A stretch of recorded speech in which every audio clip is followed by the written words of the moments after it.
आज हम company अंकेक्षक, company auditor जो अध्याय हमारा चल रहा था, जिसके हमने अति लघुतरात्मक और आज हम निबंधात्मक प्रश्नों के बारे में जानकारी लेंगे। एक अति महत्वपूर्ण निबंधात्मक प्रश्न जिसके अध्ययन से हमें विभिन्न वेरी शॉर्ट आंसर प्रश्न उत्तर समझने में भी आसानी रहती है, जो कि प्रश्न है कंपनी अंकेक्षक की नियुक्ति के संबंध में प्रावधानों की व्याख्या कीजिए या प्रावधान बताइए। उत्तर के स्वरूप हम लिखेंगे नियुक्ति के लिए आवश्यक योग्यताएं, अर्थात कंपनी अंकेक्षक की नियुक्ति के लिए कौन कौन सी आवश्यक योग्यताएं हैं, उनके बारे में हम जानकारी प्राप्त करेंगे। इसके बारे में हम देखते हैं विद्यार्थियों कि नियुक्ति के लिए आवश्यक योग्यता में भारतीय कंपनी अधिनियम के अनुसार एक योग्य अंकेक्षक को ही कंपनी का वैधानिक अंकेक्षक नियुक्त किया जा सकता है। योग्य अंकेक्षक वह है जिसमें निम्न में से कम एक योग्यता हो। पहला है चार्टर्ड अकाउंटेंट हो, दूसरा है वह सर्टिफाइड ऑडिटर हो। चार्टर्ड अकाउंटेंट के संबंध में बतला रखा है कि यह उस व्यक्ति को कहते हैं जो भारत के चार्टर्ड अकाउंटेंट संस्थान का सदस्य है। इंस्टीट्यूट का सदस्य ही वही व्यक्ति बन सकता है जो इसके निर्धारित प्रशिक्षण पूरा कर ले तथा निर्धारित परीक्षाएं पास कर ले। अर्थात जो इंस्टीट्यूट के सदस्यता की तरीका है वह क्या है कि वह निर्धारित परीक्षाएं पास कर ले एवं निर्धारित प्रशिक्षण पूरा कर ले, जिसके बारे में हमने पहले अध्याय में पढ़ा था। Institute of chartered accountant of India की परीक्षाओं पास करने के पश्चात सभी मापदंड पूरे करने के पश्चात ही उस व्यक्ति को सदस्य बनाया जाता है। चार्टर्ड अकाउंटेंट इंस्टीट्यूट तथा भारत सरकार को यह अधिकार है कि वह इंस्टीट्यूट की सदस्यता के लिए विदेशी योग्यता को मान्यता दे सके। एक फर्म के नाम से कंपनी का वैधानिक अंकेक्षक नियुक्त किया जा सकता है यदि भारत में प्रैक्टिस करने वाले सभी साझेदार नियुक्ति के योग्य हैं। दूसरा है सर्टिफाइड ऑडिटर किसे कहते हैं। 1951 से पहले प्रमाण पत्र पाए हुए, अर्थात 1951 से पहले जिन्होंने प्रमाण पत्र प्राप्त किए हुए हैं, अंकेक्षक को भारत में कभी भी रजिस्टर्ड हुई कंपनियों का वैधानिक अंकेक्षक नियुक्त किया जा सकता है। ऐसा व्यक्ति क्या कहलाता है? सर्टिफाइड ऑडिटर कहलाता है। अर्थात जब ये एक्ट लागू हुआ था, उस लागू होने के पूर्व जो अकाउंटेंट का कार्य करते थे, लेखांकन का कार्य करते थे, उन्हें प्रमाण पत्र वितरित किए गए थे 1951 से पहले, और जिनके पास ये प्रमाण पत्र है उनको भी वैधानिक अंकेक्षक की नियुक्ति दी जा सकती है। ऐसे ऑडिटर के प्रमाण पत्र का नवीनीकरण करने या मदद करने का अधिकार केंद्र सरकार का है।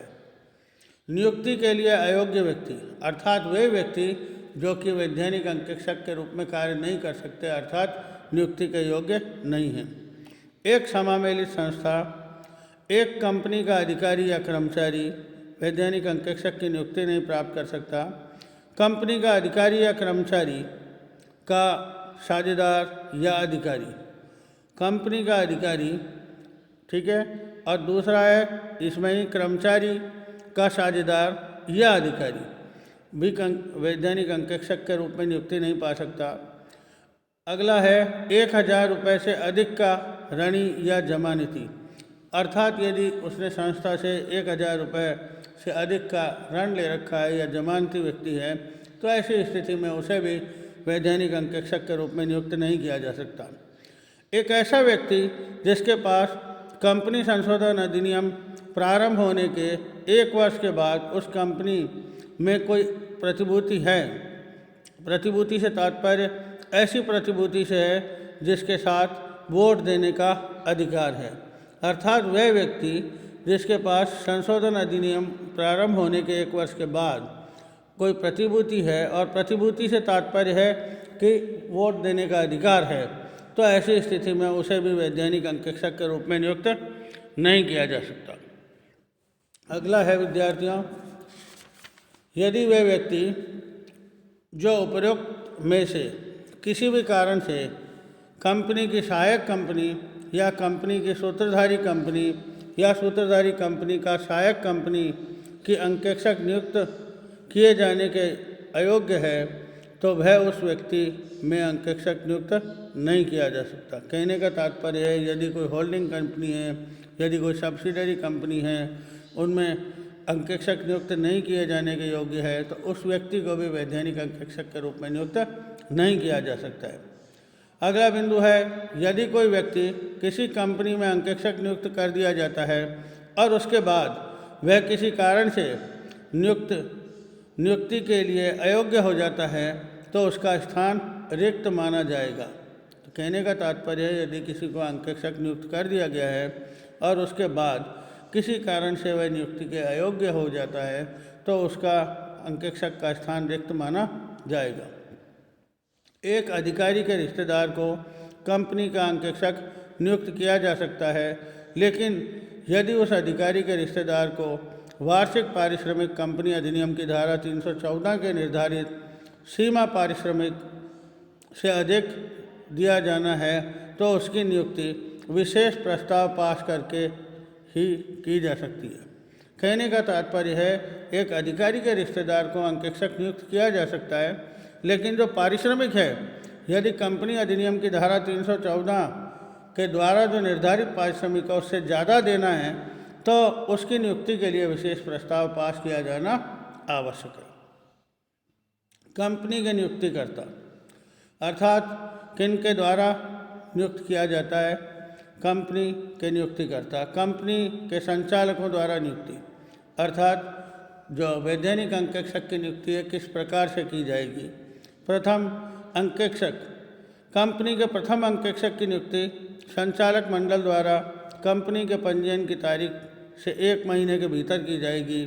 इस प्रकार नियुक्त किया गया अंकेक्षक प्रथम वार्षिक साधारण सभा की समाप्ति तक अपने पद पर बना रहता है।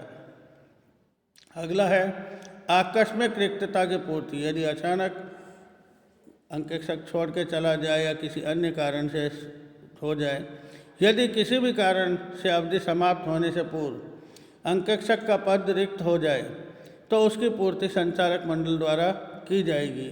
यदि आकस्मिक रिक्तता त्यागपत्र देने के कारण हुई है, तो उसकी पूर्ति साधारण सभा में ही की जाएगी। द्वितीय है अंशधारियों द्वारा नियुक्ति।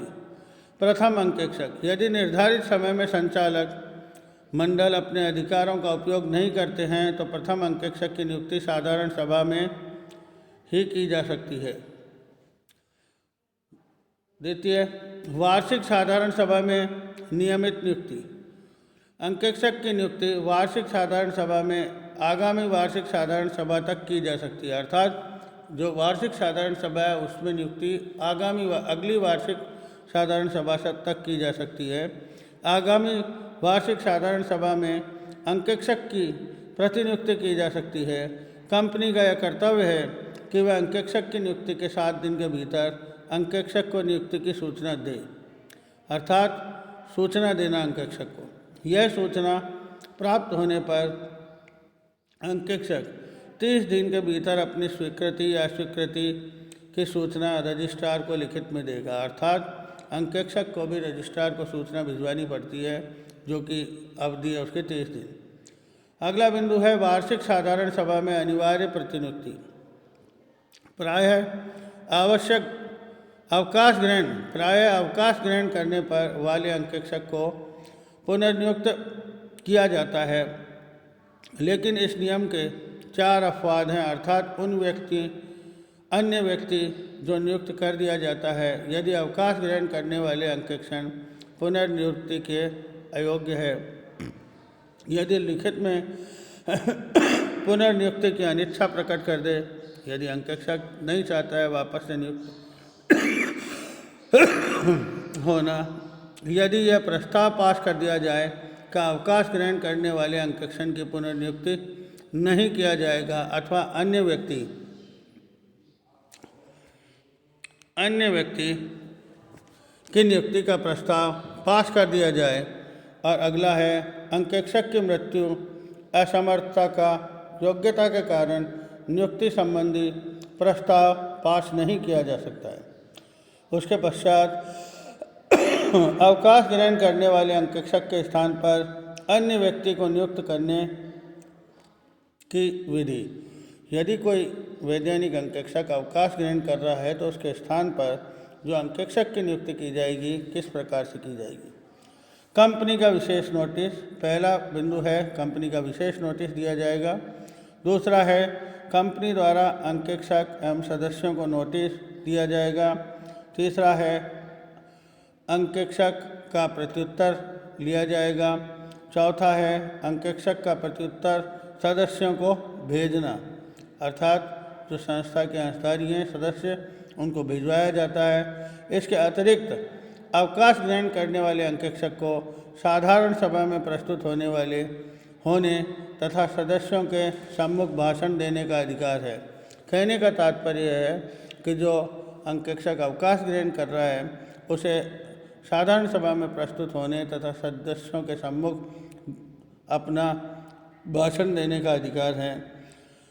अंत में केंद्र सरकार द्वारा अंकेक्षक की नियुक्ति।